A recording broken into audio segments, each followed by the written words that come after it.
Hello, good afternoon, good morning, and welcome to Cricket Country's live analysis of the first session's play on the second day between India and England at Mohali. What we got to see was another dominant session which belonged completely to India.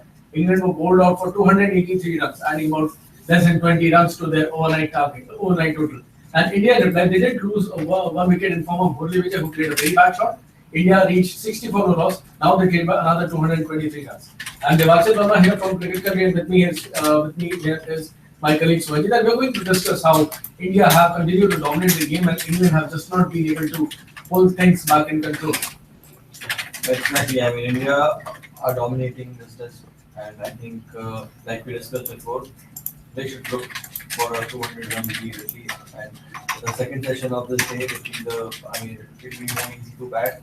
We saw Anderson getting, Slight amount of swing in the last over of the good lunch. Right. But yeah, I mean, it's batting paradise, and I was very impressed with the way Hardik Patel has batted. Parthib Patel was splendid in the morning. He did not make any single mistake, or he did not give any single chance for England to capitalize.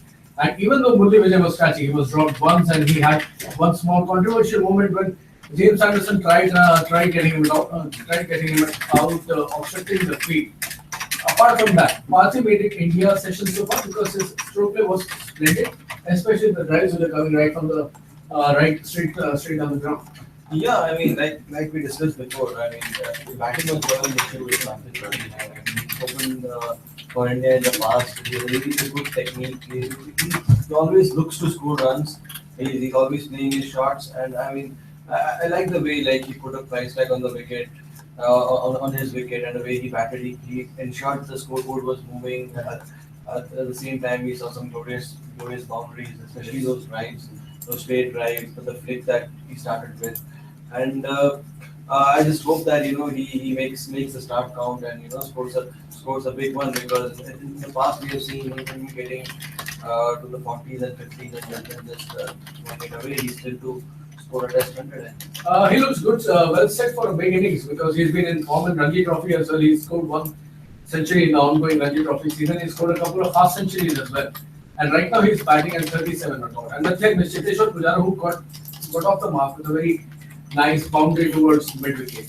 A lot of things happened in the first session. Mohammad Shami was the one who got the last two English wickets. One of them was the beauty. He landed the ball upright on the seam. The seam maintained. The seam was actually upright till the time it landed in Parthib Patel's gloves. India have actually developed two very good fast bowlers. We have not seen much of Ishant Sharma because he's in a way he's been injured unwell as well. But at the same time, at this point of time, what Umesh Yadav and Mohammad Shami they have cemented their position. Because yesterday morning, the two of us were discussing that this week India should have had Bhuvneshwar Kumar in place of Umesh Yadav. But it is right now at this position, it is hard to pick who was the best, Umesh Yadav or Mohammad Shami. Today morning the way Mohammad Shami bowled, I mean, Mohammad Shami actually started very well yesterday. I mean, those two probably he would have got this wicket much earlier had Jadeja hit onto that catch and later Ashwin. But I think Shami bowled very well. His team position was very good. Same with Umesh. I mean, especially his outswingers. There was a much disciplined display by Umesh Yadav. And the good thing is both these bowlers they bowl at a very good pace. Yeah. I mean, like it's two Indian bowlers bowling in the mid 140s. I mean, it's a rare sight. It's a rare sight, but it is going to be a consistent feature of the Indian bowling attack, Indian pace bowling attack. Hopefully that says that Mohammad Shami is injury prone, but Umesh Yadav is a very fit bowler, and he works a lot on his fitness. Yes. Having said so, I think India have developed a good pool of fast bowlers because. Like going back to the West Indies series, when Ishant was playing before his injury, Ishant was very good with the ball. He bowled some very good spells. Like over the last 2 years, he has been good. Bhuvneshwar Kumar in the last two tests he's played, he's picked 5 balls and he's been one of the match winners. So it's I mean, though picking best two out of the lot, will be. I mean, Shami technically picks himself, but picking one from the other three. It's a happy headache, I would call it. It's a happy headache. Absolutely, it's a happy headache for the Indian team. 223 runs is what India are behind right now in the first innings. Do you see them getting there or probably taking a lead by the end of the day? I think they have to look for to bat session by session, and by the look of the surface, it looks to me as a very good Very good batting surface because the English spinners don't get much turn of it, isn't it?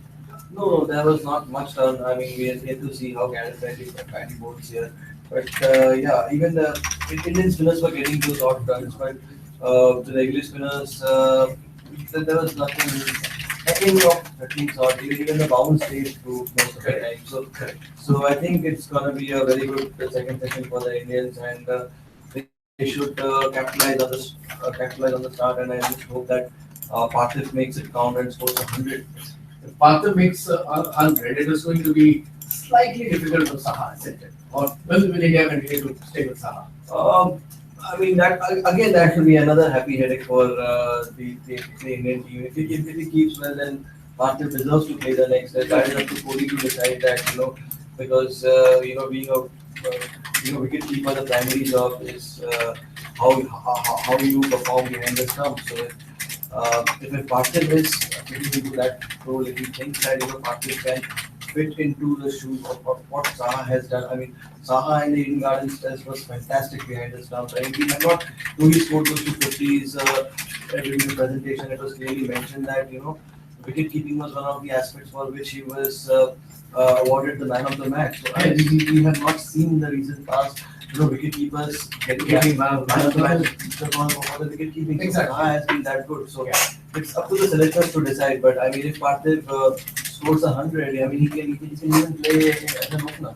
Good, he can even play as an opener, but right now what has happened is, in this session we got to know that Hardik Pandya, he has injured his shoulder and he has been released from the Indian squad and he will probably going back home taking some rest.